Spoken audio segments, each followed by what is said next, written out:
The mainstream media is already getting its 2020 marching orders from the Liberal Party of Canada, and the taxpayer-funded media party bailout cash will be the carrot on the stick the Liberals use to make failing legacy media get with the program. And the Liberals, well, they aren't even trying to hide it anymore.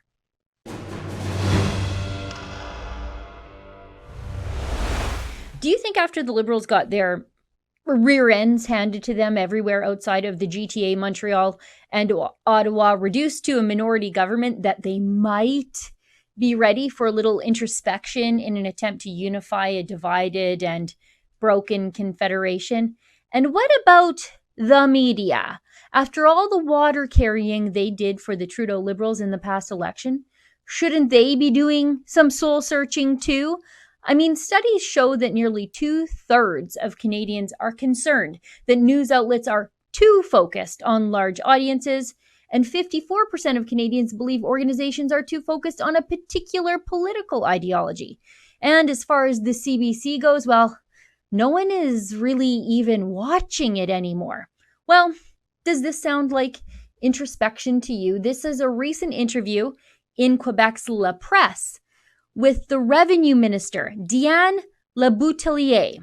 It reads, a verdict that the minority government of Justin Trudeau said it took as a lesson in humility. For Diane Leboutillier, the victory in a local environment like hers was bittersweet. People told me that the Liberals had done nothing.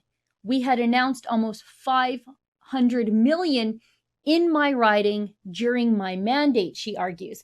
I could see how the information was not getting through. People were not aware of what we had done, added the minister. Obviously, for people, Ottawa is far away at the regional level. They are much closer to the provincial than to the federal. In the media, too, the focus is more on Quebec.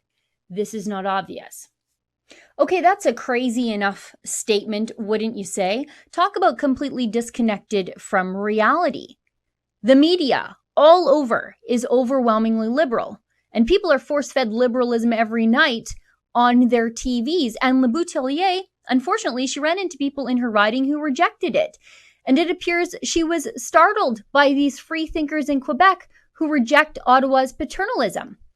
I mean, think about the last time you saw a balanced panel on the state broadcaster that reflected you or your community, or that didn't treat generally mainstream ideas supported by the majority of Canadians, ideas like reduced immigration rates or freedom of speech, like some sort of white supremacist plot. Yeah, exactly. It's basically never, right?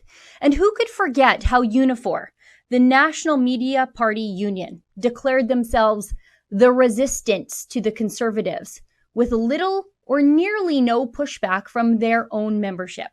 Gosh, what a surly-looking bunch, by the way. But Leboutillier is implying the media was not liberal-friendly enough to her? Well, not to worry. Leboutillier has a plan for this.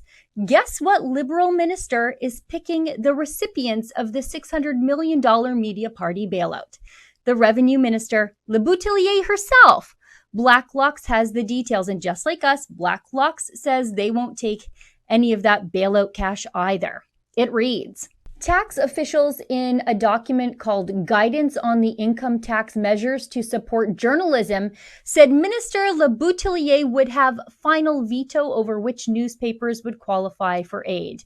As with most duties and functions related to Canada Revenue Agency programs, the minister's duties are delegated to the appropriate Canada Revenue Agency officials, wrote staff. Any applicants denied funding may appeal to the agency. Staff said applicants must prove a consistent practice of providing rebuttal opportunities for those being criticized, including the Government of Canada. So let's be clear here. If you are a news outlet and are critical of the Liberals, to qualify for the bailout cash, you have to give the Liberals space to spin their version of the facts to your readers or viewers. Or a news outlet could just save themselves the hassle and not criticize the Liberals to begin with and just take the money and run. And you know what's most telling in all of this? You're not hearing any mainstream media outlets complaining about this requirement to publish government rebuttal propaganda on their pages or on the airwaves. For Rebel News, I'm Sheila Gunn Reid.